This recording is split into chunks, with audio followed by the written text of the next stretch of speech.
How's going, guys? Welcome to the channel. In this video we are gonna see, what if Naruto was the Twilight King and Massive Harem, Part 1. Huge shout out to Namikaze09 for this story. If you wants to see awesome fanfiction like this, don't forget to subscribe. Now let's get into the video. Wave Country Forest.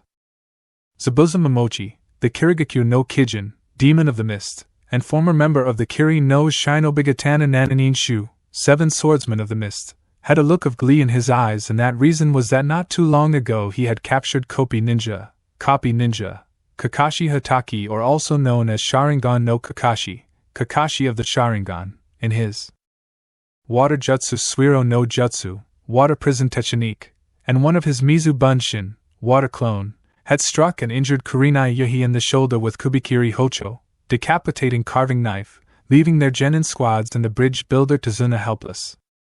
Kurenai's team was Team 8 Hinata Hyuga, Kiba Inuzuka, and Shino Aburame. Hinata had fair cream-colored skin with midnight blue waist-length hair with two long bangs on each side of her head. Her eyes appeared to be white with a hint of lavender in them.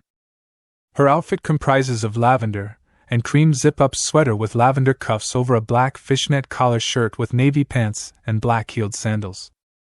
Kiba, while clearly human, has several physical traits more akin to a feral dog. Like the rest of his clan, he has messy brown hair, sharp black eyes with vertical slit-like pupils, pronounced canine teeth, and nails that he can change into claws. He also has the distinct red fang markings of the Inuzuka clan on his cheeks. Each piece of his outfit, including his forehead protector, was black, with his coat being a nowadays leather form-fitting black jacket. Beside him was a feral-looking white dog named Akamaru who was in his adolescent state. Shino Aburame is sporting the same style as the rest of his clan, consisting of dark sunglasses and a sea green jacket with a high, upturned collar with what looked like a satchel on his back. They're in their Shippuden outfits and are 15. On Team 7 were Sakura Haruno, Suzuki Uchiha, and Takara Uzumaki Namikaze. Sakura had jade green eyes and pink shoulder-length hair with two bangs and fair skin. Her outfit consisted of the same basic red top as in, with black gloves, black high-heeled boots, black shorts, short pink apron-like skirt, and pink elbow protectors. Suzuki had a light tan complexion, raven-colored waist-length hair that was tied up into a ponytail, while two bangs fell down over the sides of her face. She was wearing a black sleeveless tank top that hugged her body, which was toned like a kunoichi's from training so much, and wore a pair of black fingerless gloves and a dark gray skirt with biker shorts under them along with a pair of black sandals. Takara had a porcelain complexion, violet eyes, and she had waist-length reddish-orange hair. She wore a red and black jacket with matching pants, and a dark blue tank top under it, and black sandals, and strapped to her back was an injato. Right now said group was trembling in fear due to the fact that their senseis were in a very bad situation, and Zabuza was laughing like a madman. Oh, this is too rich. So much for the Konoha Nin being the strongest of the major villages. You're all talk and no action, and I'm especially disappointed in you, Kakashi Hatake. I expected more from the son of the Konoha Shiroi no Kiba, Konoha's white fang, and student of the Yondaime. He taunted. All of you must run and take Kurenai and the bridge builder with you, Kakashi cried. The Mizu Bunshin can't go far without being near a source of water. Hurry and get out of here. I don't think so, Kakashi, Zabuza said while the copy ninja looked at him. These brats are gonna get a first-hand experience in what it means to be a real ninja, and I think your partner will be the perfect guinea pig for this, he said as the Mizu Bunshin made its way towards Kurenai, who was having trouble keeping her injury from bleeding out. No. Sensei! Hinata cried out and was about to run to help her but was stopped by Kiba. Hinata, are you nuts? He asked, struggling to keep the Hyuga from doing an act that would result in her death. Let me go! Kurenai-sensei needs our help, she protested. Damn it, Hinata, if you run out there blindly, that water clone will kill you. We don't stand a chance against that monster, the Inuzuka replied. Said Water Clone scoffed, and raised his blade in the air. Ah, that's so cute it makes me want to cry. Not! Time to die! He cackled out, and brought his blade down on Kurenai, who closed her eyes waiting for the inevitable. Sensei! Hinata cried out as she said the blade that represented death descend on the crimson-eyed Kunoichi. Clang! Instead of hearing the sound of a blade cutting through flesh, the sound of metal clashing against metal was heard. The group as well as Zabuza and his clone's eyes widened as they saw a figure wearing a black cloak with a hood covering his face was blocking the Mizu Bunshin's Zanbatsu with what appeared to be an Okatana-class single-edged blade. That had a hexagonal silver cross guard, a silver blade with no form of damage on it whatsoever, and the hilt that was black with white diamond-shaped patterns going down it. Picture Sephiroth's Masamune, but in the form of an Okatana. Kurenai opened her eyes to see a cloaked figure standing in between her and the Mizu Bunshin, and to everyone's shock he was holding Zabuza's clone off with just one arm, and didn't even seem to be struggling. "Who are you? One of Konoha's A and BU?" The clone asked the cloaked figure and looked a little unnerved due to the fact that he was gazing into a pair of electric blue eyes that had slit pupils that were as cold as ice. Said figure said nothing and with a simple flick of his wrist, pushed the clone back and suddenly swings his blade down diagonally while the clone remains wide-eyed for a while before dissipating into a burst of water. The cloaked figure then turns his gaze towards Kurenai, who looked nervous at his gaze but then sees that this newcomer's eyes were looking at her calmly, and holds his left hand out which started to glow light green. "Cure," he said in a quiet tone, and Kurenai's injured shoulder instantly closed up and the bleeding stopped. "Then now wait here while I go free your comrade," he said, and turns his attention towards Zabuza, who started to growl. "I don't know who you are, but since you're interfering in my mission to kill the old man, consider yourself fish bait brat," he said while the cloaked figure said nothing and walked towards the demon of the mist on the water's surface calmly with Masamune drawn. Said swordsman did a ram seal which created a dozen Mizu Bushin who appeared in every direction of the cloaked figures with their blades poised in different directions, keeping him from escaping. "Kill him!" Zabuza snarled. "Dispel," said cloaked figure said, and suddenly the clones dispersed back into water, making Zabuza's and everyone else's eyes bug out when they saw this, and then said swordsman's water prison dispersed, freeing Kakashi, who managed to leap away and cough out the water that was in his lungs and inhale some air. "Whoa, did you see that? He just said one simple word and cancelled the jutsu out," Kiba stated while Hinata and Shino helped their sensei back near the group. Hinata used her Byakugan to see who exactly was underneath that cloak, and her eyes widened in disbelief. I can't tell who's under that cloak," she said silently, which made their eyes widen. "Say what?" Kiba asked. "I can't see anything, not even his chakra network," she finished, which made the other genins and Kurenai's eyes widen even further. "But that's impossible, isn't it, Kurenai-sensei?" Sakura asked the Genjutsu mistress. "In a way, yes, unless he possesses a bloodline that makes him immune to the abilities of a dojutsu," she stated, which made them even more curious. Meanwhile, Zabuza was growling at the mysterious figure who remained silent. "How in the world did he dispel my clones and water jutsu like that? He didn't even use any chakra. Does he have a rare bloodline that's transcendent like the Rinnegan? I have to admit that was a pretty interesting move you pulled, but don't let it get to your head because now you're facing the real thing, so you better be ready to paint the water red with your blood," he said, grinning under his mask while the cloaked figure remained silent. Kakashi stood back up and was about to pull his headband up to reveal his Sharingan eye. "Kakashi Hatake," the cloaked figure said, making the man stop. "Your mission is to protect the bridge builder, correct?" he asked the man, who looked at the cloaked figure suspiciously and nodded. "Then you should return to your genin and keep an eye out for any other ninja that might attack them or your client," he said, and the man frowned and was about to speak up. "If you're concerned about me facing Zabuza, then don't be. I am more than capable of dealing with this fool myself, and you would just get in the way now. Please stand aside because I don't want you to get caught in the crossfire." When Kakashi looked into his eyes, they practically radiated with power, and it made the man a little edgy. He was literally power incarnate. "Very well," he said, and shunshins away and appears next to the others. "Kakashi-sensei, who is that?" Takara asks her surrogate older brother. "I don't know, but whoever it is, he's strong. Stronger than me or Zabuza," he stated, which made the other genin's eyes widen in surprise and disbelief. "Kakashi-sensei is right," Shino spoke up for the very first time. This newcomer is dangerous and my bugs are telling me that we should steer clear of him, or we'll be destroyed if we get caught in the crossfire that's about to occur," Shino stated, which made their eyes widen even more. "Shino's right. I can feel his power from here and it's amazing yet scary, but something tells me that Zabuza won't be winning this fight," Suzuki stated, since her mother taught her how to sense the chakra levels of her opponents, and right now this cloaked figure had her on edge. "I just hope he doesn't decide to come after us, otherwise we are, how you say, screwed," Shino emphasized. Meanwhile, Zabuza was glaring at the newcomer and releasing killer intent in order to intimidate him, but said cloaked figure just closes his eyes for a brief second and then they snap open, releasing a burst of Ki on a surprised Zabuza. "What the hell? His Ki rivals Akage-level ninjas," he thought as a bead of sweat fell from his brow while the cloaked figure lessens the pressure and smirks.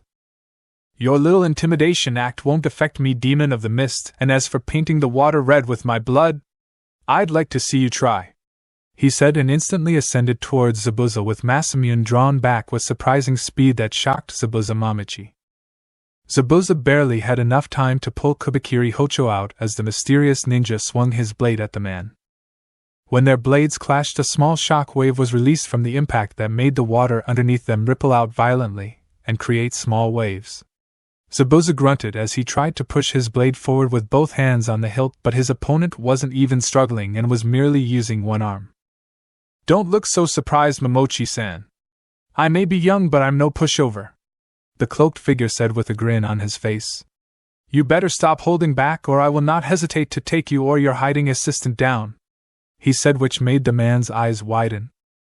"Surprised? I can sense her not far from here and is waiting for the opportunity to get you out of harm's way should you get into a bad situation, which you will," he said as they broke the stalemate and flew back in separate directions. The cloaked figure landed gently on the water while Zabuza went through a series of hand seals and stopped at the bird's sign. "Since you're so smug, let's see how you like this.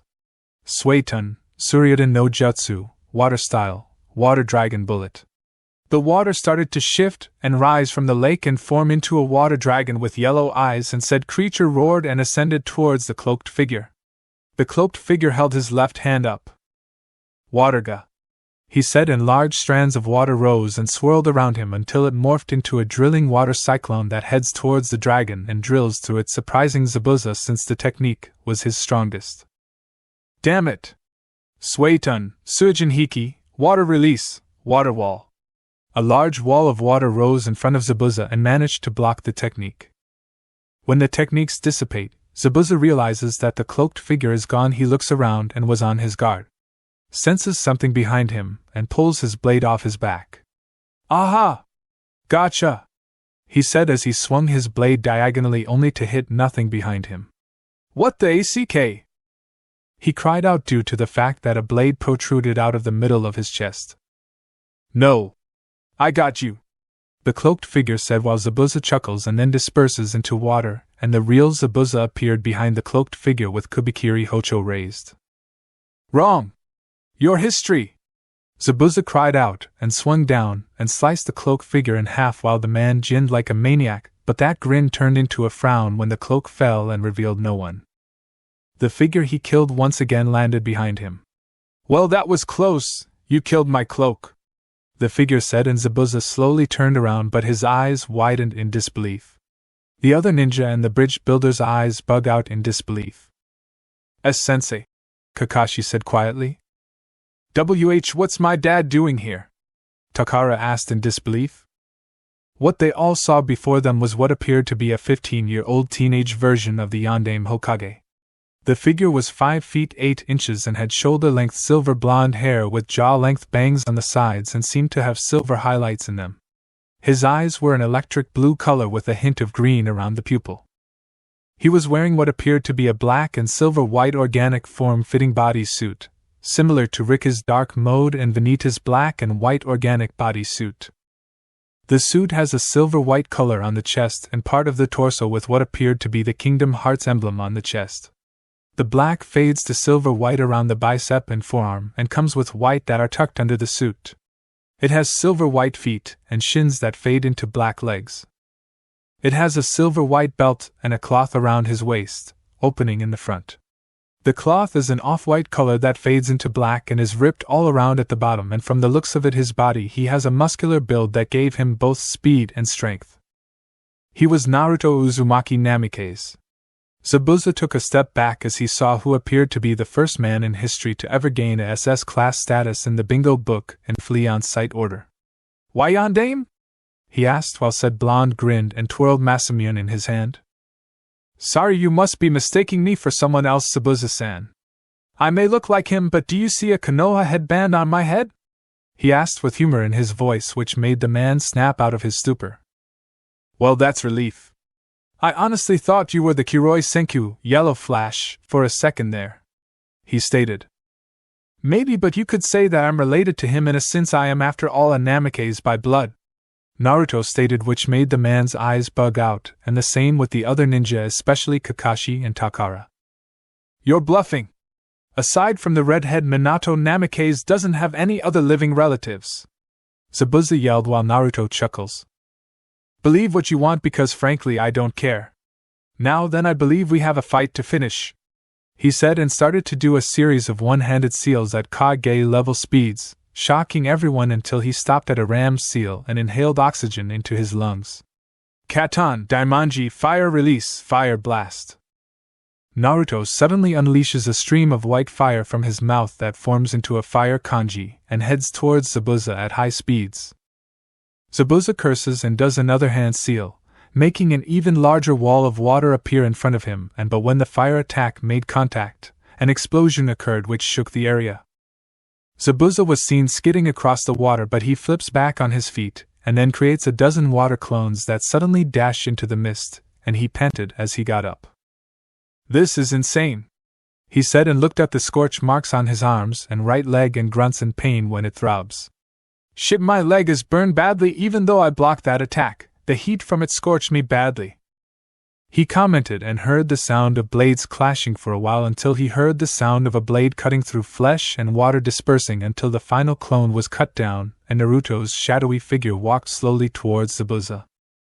With a wave of his hand, a breeze swept the mist away and stared at Zabuza with his icy blue eyes. Water starts to swirl around his feet and shifts in several directions, as if it's trying to form into something, and places his hands in a snake seal. "Suetun, Kyosei Riviasan, water release, great Leviathan." The water starts to form into something large and rises into the air and morphs into what looks like a Leviathan with red glowing eyes and stares at a stunned Zabuza. The Konoha Nin and Tazuna stare at the water creature with awe. The Leviathan roars and suddenly ascends towards Zabuza at speeds that should be impossible for a jutsu of that size to do. Zabuza does the only thing he can: braces for impact. The water creature's maw was opened wide, and it swallows him whole and crashes into the water, which creates a tidal wave that makes the water in the lake rises and sweeps across the land. Zabuza could be heard screaming as he crashes through the forest, while the water swept across the forest until it started to die down, and the man could be seen sprawled against the tree. That was when 5 light blue ethereal swords that look like Masamune ascend towards him and impale him in the non-vital areas of his body, and Zanuza cries out in agony. That was when Naruto appeared to be levitating in the air and landed softly on the ground and approached the weakened man. Zabuza coughed a couple of times and looked at Naruto. What are you?" he asked the blonde swordsman who had Masamune in his grasp. "Who am I, you ask? I'm the light that protects the weak. I'm the darkness that destroys my enemies. I am Naruto Namikaze, the Hakumai Shinobi, Twilight Shinobi," he said, and raised his blade into the air. "And you, demon of the mist, are history," he said, and was about to bring his blade down and slice the man in half, but suddenly the man's body jerked away twice and collapsed on the ground, laying there motionless. Naruto stopped and looked up to see a female wearing a Kiri Oinen outfit and a mask with slanted eye coverings and red curved markings with the Kiri symbol on it. "Sorry about that. I've been tracking this man down for a while, but I wanted to wait until he was weakened to take him down, and thanks to you I've accomplished that," she said in a feminine voice while the others entered the scene and saw the hunter Nin. "Who the heck is that?" Kiba asked, only to get bopped on the head by Takara. "You idiot, she's an Oinen. They specialize in hunting down missing Nin that leave their village," the redhead stated while the Inuzuka rubbed his head in pain. She is correct, the Oinin said and appears before Zabuza's motionless body. Now I must take the body and prevent the secrets that are contained within it from being learned, she said. Is that so? Well then shouldn't you be destroying the body on the spot and taking his head and sword back, Oinin? Naruto asked, narrowing his eyes and making the Oinin freeze up for a second, and saw Naruto tighten his grip on the blade, but then she vanished in a swirl of mist and leaves while Naruto scoffs and Masamune glows white and vanishes into light particles. That was when a pool of aura that was a mix of light and darkness formed under his feet, and then he was engulfed by the energy for a few seconds until it died down. Naruto was now wearing an open silver-white long-sleeved denim jacket that had several pockets, and stopped to his waist with the edges of the sleeves seemed to have black around them. Under the jacket he wore a black shirt that had the kanji Twilight on the front in white, and around his neck was a silver chain that appeared to have the Kingdom Hearts emblem connected to it.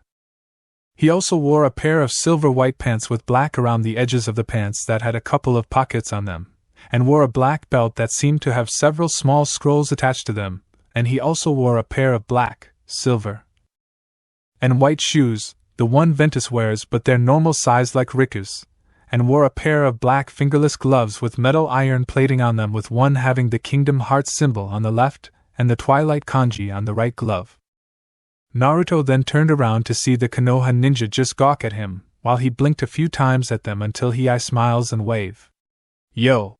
Was all he said, with a lady killer grin that made the females in the group flush, yes, people including Kurenai. Kakashi decided to speak up while rubbing the back of his head.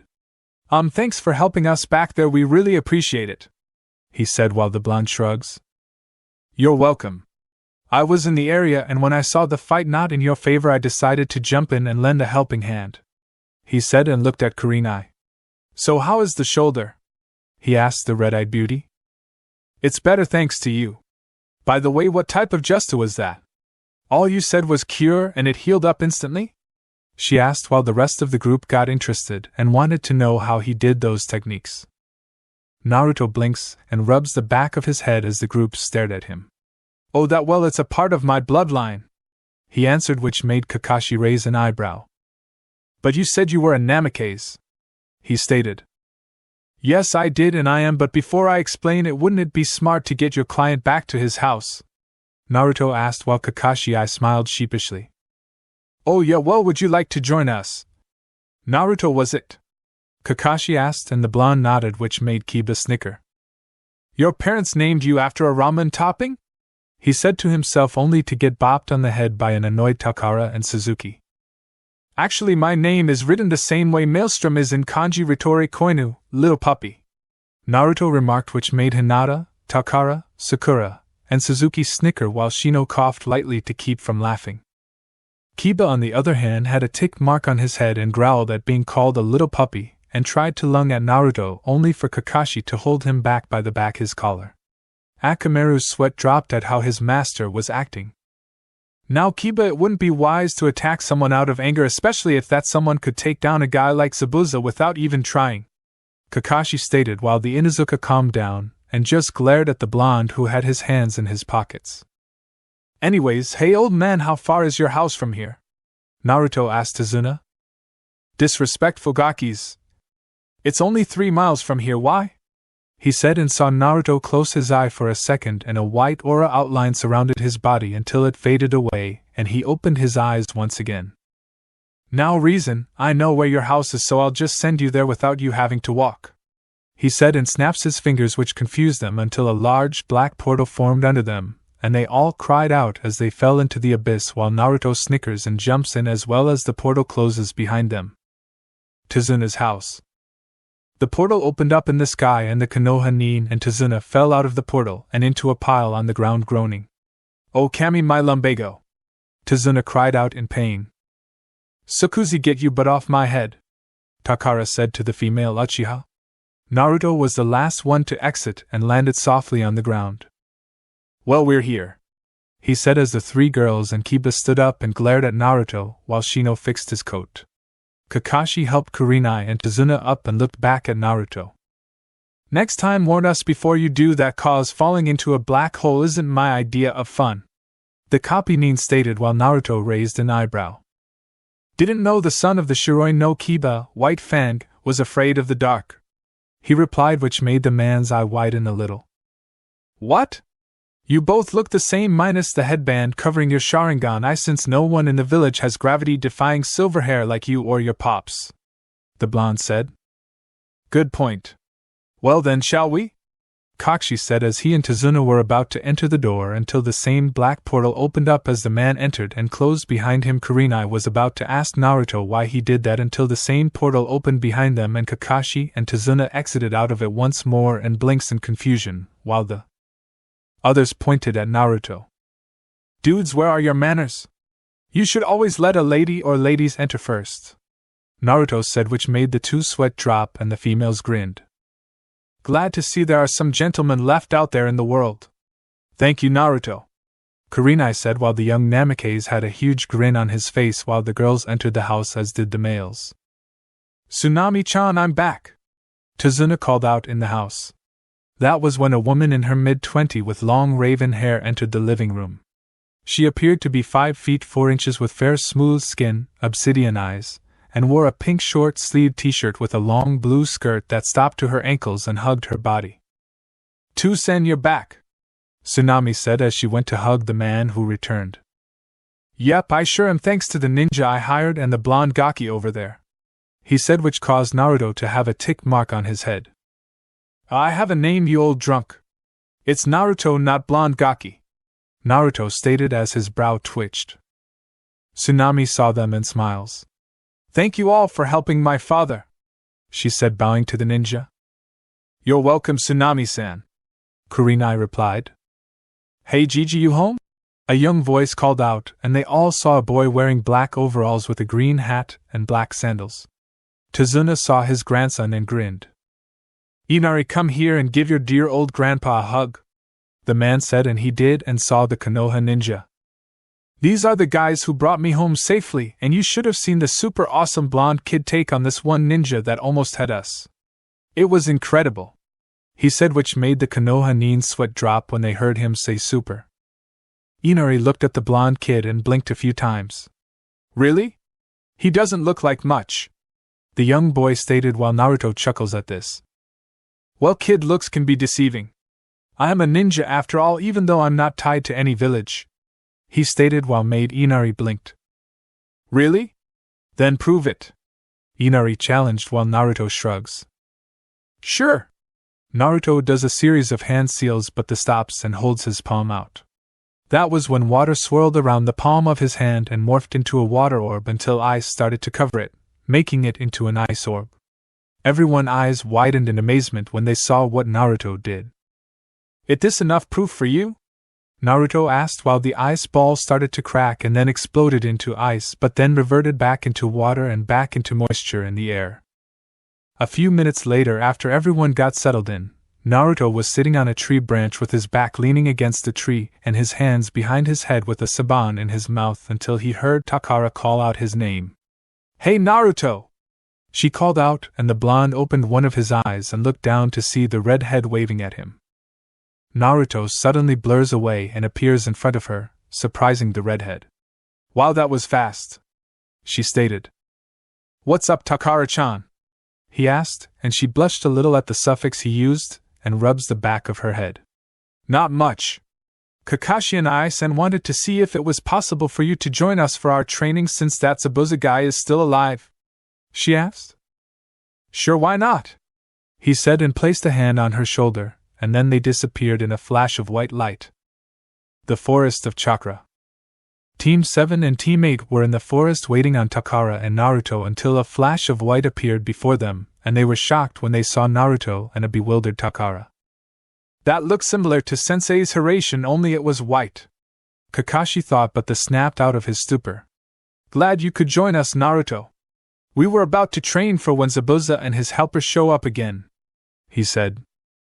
Well, that's good and all, but who's gonna be looking after the old man? Naruto asked while Kakashi smiled. Oh, I created a few Tsuchi Bunshin, Earth clones, and Kage Bunshin, Shadow clones, to watch the bridge builder, he answered.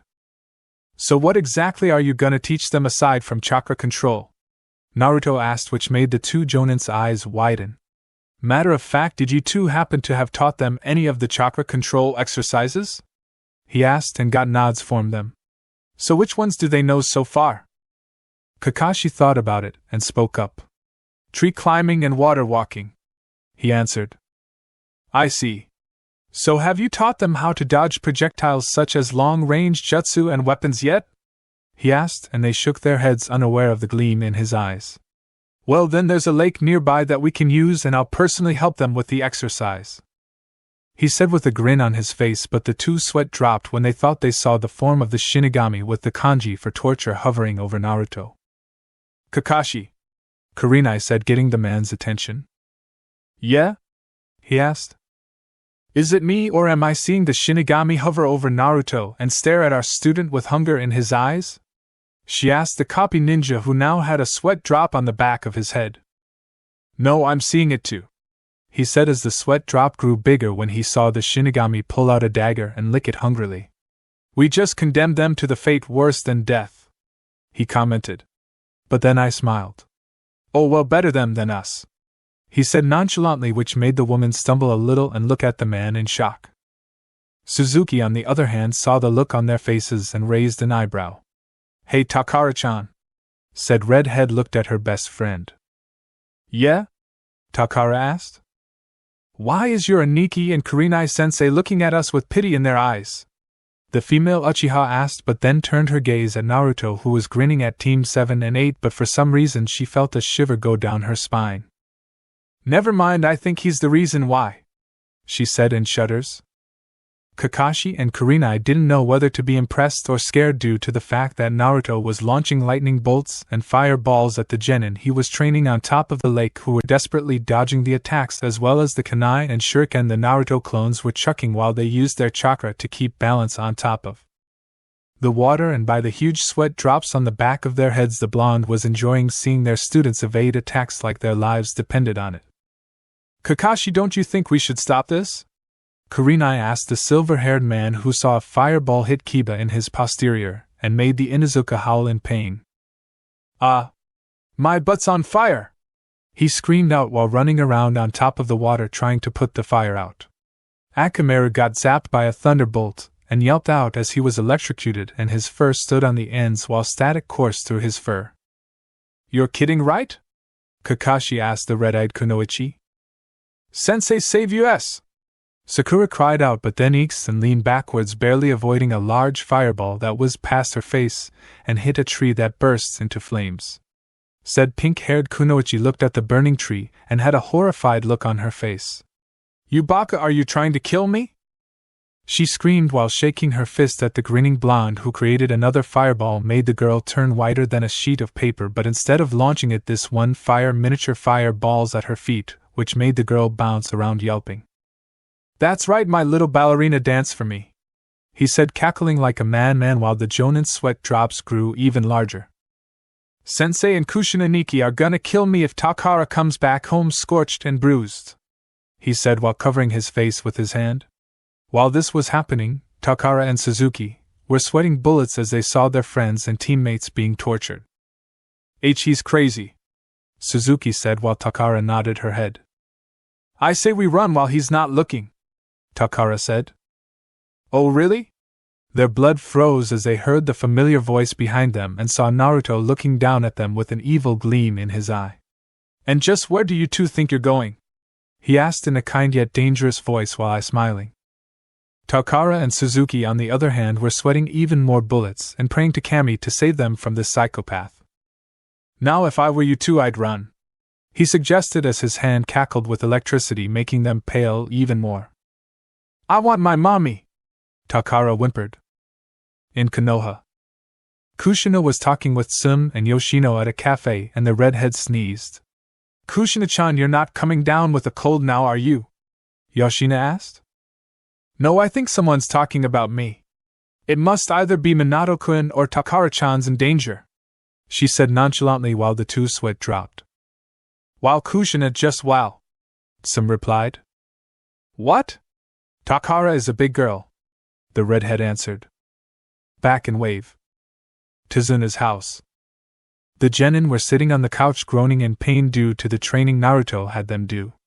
Kakashi was leaning against the wall with his book in his hand while Kurenai was helping Hinata treat Akamaru's injuries. Naruto, on the other hand, was sitting back on a chair with an amused look on his face. "Oh, come on, no guys, my training wasn't that bad now, was it?" he asked innocently, only beyond the receiving ends of their glares, especially Kiba. "I'm guessing by the looks on your faces that it was? Oh well, what doesn't kill you makes you stronger," he said nonchalantly, which caused Kiba, Sakura, Takara, and Suzuki to have tick marks on the back of their heads and wanted to throttle the blonde. Kakashi closed his book and looked directly at Naruto. "So Naruto, you told us that you said you were in Namake's right?" he asked, and the blonde nodded. "But you also said that you possessed a bloodline." "Yes, I did and I do," Naruto stated while Kakashi looked skeptic. "Well, do you think you can explain to us what this bloodline of yours is?" he asked Naruto, who blinked for a while and shrugs. "Well, if you must know, I possess a chakra-based, body-based, and eye-based bloodline," he stated, which made their eyes widen. "But that's impossible for any human to possess two bloodlines, and even if it's possible, it's extremely rare," Kurenai stated. "Yes, you are correct. It is highly impossible for any human to have more than two bloodlines unless they have a rare genetic trait or blood type, but whether you believe me or not, I possess 3 bloodlines and they can be passed on since it's hereditary, unlike most bloodlines like the Shodame's Mokuton Kekkei Genkai, for example," Naruto explained. "So you mean to tell us you have the ability to use a sub-element like the Shodame could?" Kakashi asked, and Naruto smirks. "Yep. Matter of fact, I can manipulate practically all of the main elements and sub-elements at will, including not just the chakra-based elements, but the very elements that make up the planet. I can even manipulate rare elements like light, darkness, and twilight," he answered, which caused their eyes to bug out and look at him like he was crazy, which made Naruto raise an eyebrow. "What? I'm serious," he said, and they still looked at him in disbelief. "Is it really that unbelievable?" he asked, and his answer was them nodding, and he sighs and rubs the back of his head. "Figures. Well then, watch this," he said, and twirls his index finger around a couple of times, only for what appeared to be a black cloud form over his index finger and have yellow electricity surge around it. Everyone's eyes widen when they see a small thunder cloud hover above Naruto and grows until it's the size of a small dog. "This is my form of Eraton, storm release, with the difference being that instead of water and lightning, it's wind, water, and lightning," he explained as they stared at the black cloud. Kiba, on the other hand, snorts. "If you ask me, it looks puny," he stated, which caused Naruto to smirk and have a gleam in his eye, which caused Takara and Suzuki to move away from Kiba, who blinks in confusion. "Hey, why did you two move away?" he cried out, because he got zapped by a bolt of yellow lightning and fell off the couch, sizzling and twitching with his hair sticking out and static coursing through his body. Suzuki and Takara crouched down and wondered if Kiba was still alive. "Oh, don't worry, he'll live, but he will be twitchy for a while," he stated, while Takara poked him with her finger only to pull it back and yelp due to the fact that she was zapped by some static. "Careful. That may be static, but it packs a wallop," Naruto warned, while Kakashi's sweat dropped. "Are you sure he's still alive?" Kakashi asked. "Positive. I mean, I didn't put enough energy into that sub-element to kill him," he informed the copy Nin, who still looked skeptic but nodded. "Okay, now aside from being able to manipulate the natural elements and sub-elements, what else can you do?" Kakashi asked, and Naruto smirked. "Sorry, buddy, but the rest of my bloodline is a clan secret. After all, I can't tell you all my secrets now, can I?" Naruto asked humorously, and the man shrugs. "Fair enough, but do you think you can heal Kiba up?" he asked. Naruto got up, walked over to Kiba, and held his palm out. "Kura!" Kiba's body glowed green, and the next thing they knew that the Inuzuka was fully healed. "There. He should be up in a little bit," he said, and saw Kiba woke up. Just like when he healed Kurenai, that healing technique didn't have any chakra in it, Kakashi thought. That was when Tazuna waked into the house and let out a frustrating sigh. "Rough day, Tazuna-san?" Kakashi asked the man, who nodded and slumped down on the couch. "Sadly, yes. 3 of my workers just quit because of their fear of what Gato will do to them or their family," he said and clenched his fists. Damn it, if this keeps up I'll never get the bridge done. The door opens and Tsunami enters with her son Inari, and had a crestfallen look on her face. I've already been to 6 grocery stores today, and I could barely get anything for dinner tonight at a fair price since most of them barely had any food, she replied and sighed sadly, and Tazuna slammed his fist on the table. Damn that Gato. At this rate our country will be nothing but a barren wasteland in less than a month, he growled out, gritting his teeth in anger, and wondering why they were fated to live this hellish life. Naruto remained silent for a while after hearing this, but then spoke up. Well, it's a good thing I came around when I did, Tazuna-san, he said, which made the bridge builder and the others look at the blonde. And why is that? Tazuna asked Naruto, whose gaze was colder than ice. Because I plan on killing Gato and his little army, he answered coldly, which made everyone in the room shiver a little at how he talked until Inari spoke up. And what makes you think you can beat Gato? The young boy asked. Simple, kid. The only thing protecting Gato is his money and his thugs. Take that away and he'll be nothing. Guys like Gato are cowards, and I intend to personally deal with that insect and anyone protecting him. Well, they'll be joining him in the afterlife, he answered. Anyways, I think I got the solution to your dinner issue, Tsunami-san. A twisted ripple appears in front of Naruto, and a large scroll falls out of the wormhole and lands beside the blonde, which caused Kakashi and Kurenai's eyes to widen in shock. Sweet Kami, that was a Jikuken ninjutsu. It was more versatile than Minato-sensei's or the Night Aims, and he didn't even use any hand seals or jutsu formulas, he thought. That was so cool, Takara said, with the other genin nodding in agreement. Naruto, on the other hand, picks up the scroll and takes it over to the kitchen floor and sets it down. After that, he unravels it until it covered up half of the floor, and then a puff of smoke appears, and when it clears, a large pile of food varieties appeared, and Tsunami's as well as Tazuna's eyes bug out in disbelief, as did Inari's. There, I think this should solve our food problem, he stated with a grin on his face. This is unreal. This food will last us for 2 whole months, Tsunami stated. Naruto-kun, I don't know what to say, said Blonde, just rubbed the back of his head. Oh, it's nothing, Tsunami-san. The least I can do is help you guys out until this issue with Gato is over. That, and I had a lot of Kage Bunshins take the same scrolls all around the village, he said, and thought. Well, then we should get this food in storage so that it doesn't spoil. After dinner, Naruto was currently standing on the rooftop gazing at the full moon with his hands in his pockets. You know, Yuhi-sen, if you're gonna spy on me, at least do it somewhere where I can't sense your genjutsu, he said as a small smile plastered on his face, and that was when part of the rooftop slowly rose and formed into the Crimson Eyes Jonin, who had the decency to look sheepish. Sorry, I didn't think my illusion would be so obvious, she apologized, while Naruto chuckles and shrugs it off. No need to be so embarrassed. It happens to the best of us. So what brings you out here this late at night? He asked the genjutsu mistress who was beside him, and looks up at the full moon. I'm not tired at the moment, and thought you could use some company, she said, while a small grin formed on the blonde's face. Are you sure it's not because you find me attractive, Kurenai-chan?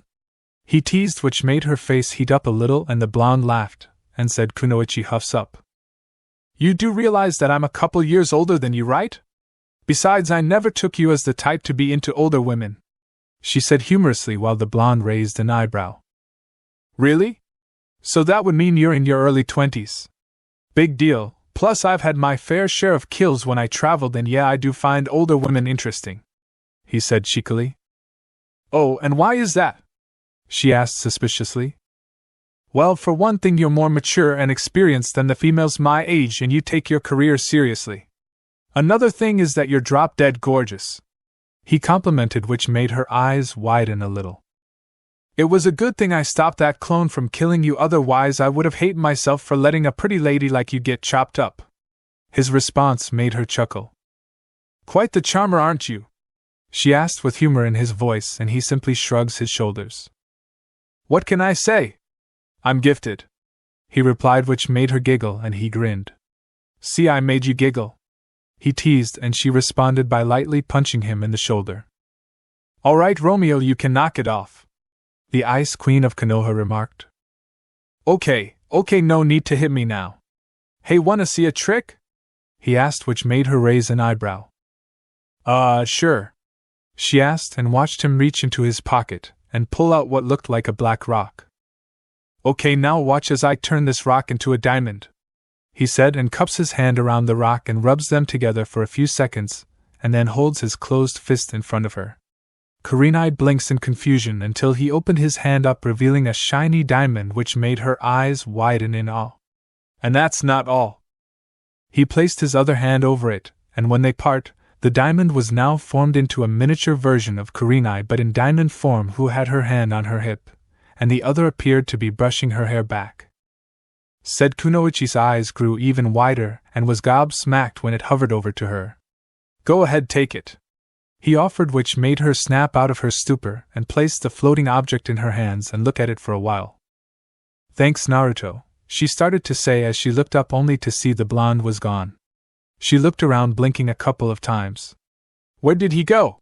She asked herself and looked back at the diamond version. Said blonde was now standing in front of the shores, watching the waves roll across the sand with the wind blowing through his hair. That was when a white portal opened up, and walking out of it was a female who was 5 feet 4 inches with waist-length ruby red hair, and ruby red eyes with slit-like pupils. She had fair skin and was wearing a black and red, high-collared halter top, 2 dark red, intersecting belts over her chest, and black shorts, and wears an odd silver badge. On her arms are black bell sleeves with red on the edges and red, fingerless gloves. She also wears a small, segmented piece of armor on each of her upper arms, and what appear to be black stockings or socks on her legs, which reach to about halfway up her thighs, leaving a small area of bare skin on her upper thighs. She also bears 2 strips of red cloth that drape over either side of her hips, along with a smaller, black strip of cloth tied around her waist, draped in the same manner. Finally, she wears a pair of red sandals with red nail polish on her toenails as well as her fingernails. All in all, she was the epitome of beauty. She wears an outfit similar to Aqua's, and also had red fox ears with black tips at the end and 9 red swishing tails. She silently walked behind the blonde Namikaze, and when she was close enough, she leans over and wraps her arms around her neck and presses the side of her face against his. The moon is beautiful tonight, isn't it, Naruto-kun? The redhead asked and got a smile from the blonde. Kiyomi-chan, I thought you were gonna stay in the castle until I went to Konoha, he stated to the 9-tailed vixen. But I missed you, Naruto-kun, she pouted. Besides, the only thing I had keeping me company at the kingdom were those twilight nights and my kin, and trust me when I say having them suck up to you is annoying. Naruto snickered at this and looked at the pout-like expression she had on her face. What's this? The queen of the Kitsune clan hates being treated like royalty? He asked humorously, and his answer was her nodding with the pout still on her face, which made him laugh and got out of her embrace and face her. Cammy, you're hopeless, but that's what I love about you, he said, and pulled her into a hug and kisses her on the forehead, and with a snap of his fingers, a throne materialized with the Kingdom Hearts symbol materialized out of nowhere. Naruto then picked Kiyomi up bridal style, which made her squeal in surprise, and sat down on the chair with her in his lap, and before she could say anything he gently stroked her behind her left ear, making her purr in content, and rest her head on his chest, while her tails swished around happily. So when can we go visit the other worlds and dimensions, Naruto-kun? She asked. Once we deal with this world and that Team Madara who ruined my life in my realm, he said in a calm yet icy tone, but then smiled down at her. Plus, we still haven't met any of the other Keyblade holders yet, and I'm thinking of making some allies in this alternate dimension. I see. So what have you been doing in Wave Country aside from flirting with that red-eyed Kunoichi? She asked in a sweet yet scary tone that made him laugh nervously. Oh, come on now, it was just innocent, he stated, getting a raised eyebrow and look amusement from her. Though the red eyes do make her look exotic. Kiyomi rolled her eyes but smiled at him. And you call me hopeless, you lady killer, she remarked, which made the blonde blush. What can I say? I'm a charmer, and you Miss Kitsune Queen are a prime example of that, Naruto stated. Kiyomi blushed at the statement, and pouted, which made him snicker. All teasing aside, I'll be dealing with Gato and his group soon, but I think I'll give Zabuza and his apprentice an opportunity to join us and become members of our kingdom. Kiyomi nodded in agreement. That sounds like a good idea since you've been planning on getting candidates that'll become the new Knights of Twilight, and Zabuza fits that category, though it'll take a little convincing to get him to join. Then there's the bloodline issue with Kiri and searching for the other Jinchuriki. She explained. Hey, and here I thought my life would get boring after completing my training with you and my reincarnate, Naruto said humorously. The next day, Takara was currently searching around the house for Naruto, and wondered where he ran off to. She saw Kurenai in a spare room looking at the diamond version of herself that Naruto made for her. Hey Kurenai-sensei. She turned her head to see Takara. Hey Takara-chan, what is it? She asked the redhead who walked in the room. By any chance have you seen Naruto-kun? She asked, which got a raised eyebrow from the Genjutsu mistress. Not since last night, why? She asked Taka, who rubbed the back of her head nervously. No reason. I just wanted to ask him about that trick he did with the water when he faced Zabuza.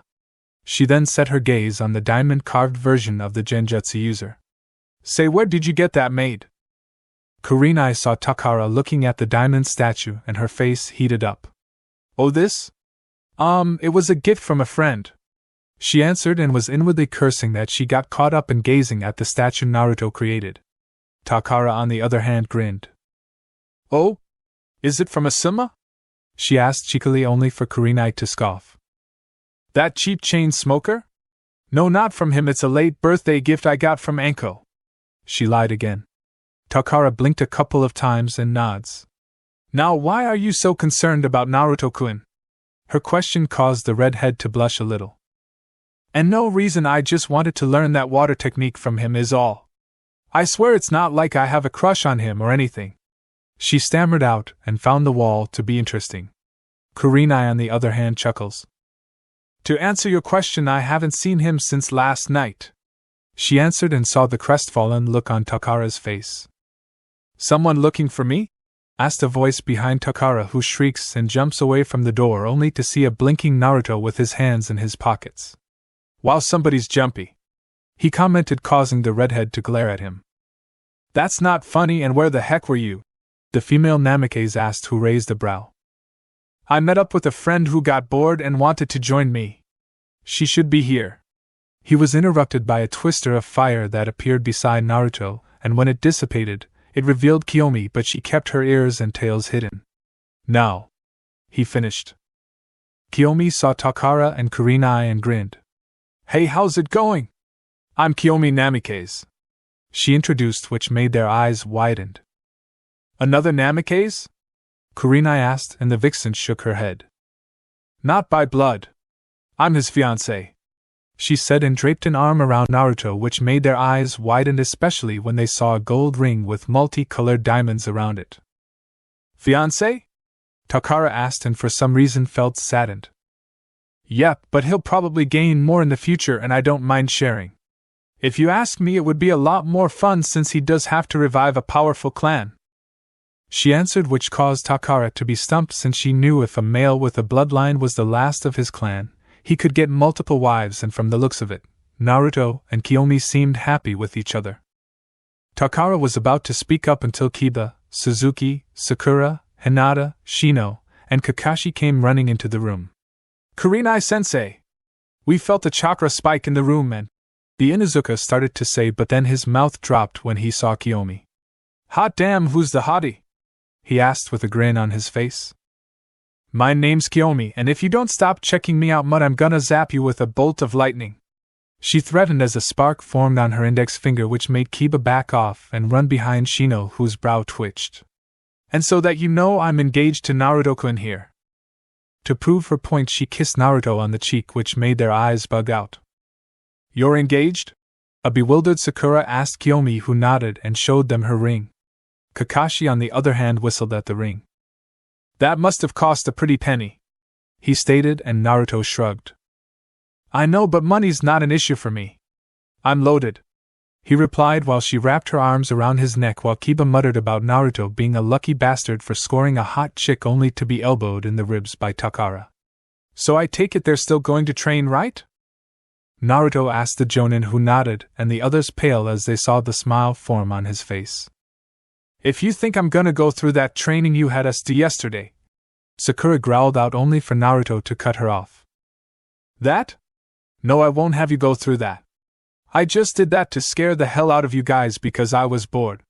Naruto replied, causing them to face fault and Kakashi and Kurenai to sweat drop.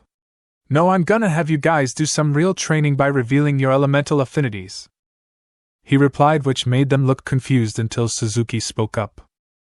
He's talking about what elemental affinities our chakra is aligned with. The female Uchiha answered while the blonde raised an eyebrow.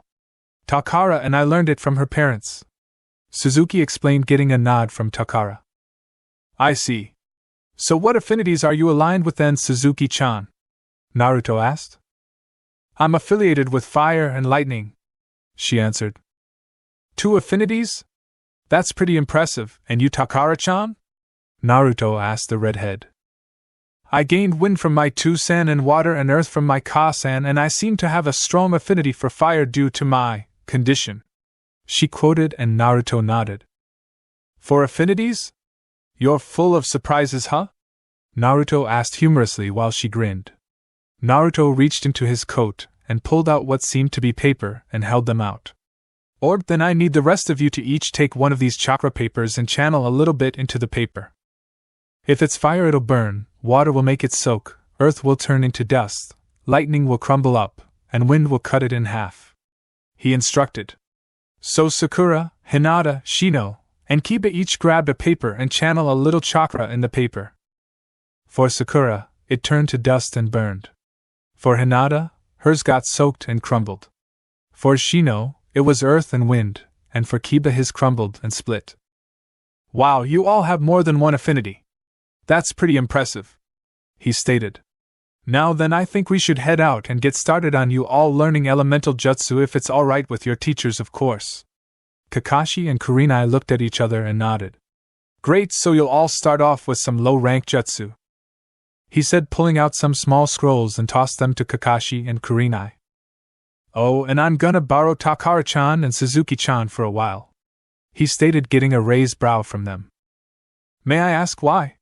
Kakashi asked Naruto. Well, they each have larger chakra reserves than the others do, so I'll have to teach them some higher rank jutsu that can cause a lot of damage and someone could get hurt. Kiyomi-chan, do you mind assisting Kakashi-san and Kurenai-san with the others? Naruto asked his fiancée, who nodded. Sure, I don't mind so long as a certain Inuzuka keeps his eyes off my body, she replied, and Kiba gulped. Oh, I'm sure he'll behave with his sensei around. He then placed a hand on Takara and Suzuki's shoulder, and they vanished in a swirl of light and darkness, and Kiyomi did the same with the others, taking them to a different place. Open field. Naruto, Takara, and Suzuki in an open field near a lake. Okay, we're here, so now what? Takara asked. Naruto remained quiet for a while and looked at Suzuki. Suzuki-chan, by any chance do you know of your best friend's condition? Naruto asked the female Uchiha, who nodded. Yes, I know that she holds the chakra and power of the QBY? She asked Naruto, who looked back at Takara. Takara, may I look at the seal? Naruto asked the redhead, whose eye widened and blushed lightly. I just want to take a look at it to see how it functions, that's all, he answered. She looked skeptic for a while, but the size. Fine, just don't try to tamper with it. It's very complex, she said, and grabbed the hem of her shirt with both hands and slowly lifts it up, revealing her toned stomach. A glow formed around her torso and a complex seal appeared. Naruto crouches down to get a good look at the seal. Interesting. This is a different version of the seal I used to have on me, and I don't sense the fox's soul residing in her, so either it was eaten by the Shinigami, or the Yondaime sealed the soul into a different dimension where it can't escape. Also, these seals seem to be converting its energy into her reserves, but at a slow pace. Give or take, in a few years she'll be capable of using its full power, he thought, and stood back up while she pulled her shirt down. Your dad's a damn genius, Naruto commented while she smiles. It's been a while since I've seen a seal as complex as that one. You seem to have an interest in seals, Suzuki stated, getting a grin from the blonde. How can I not?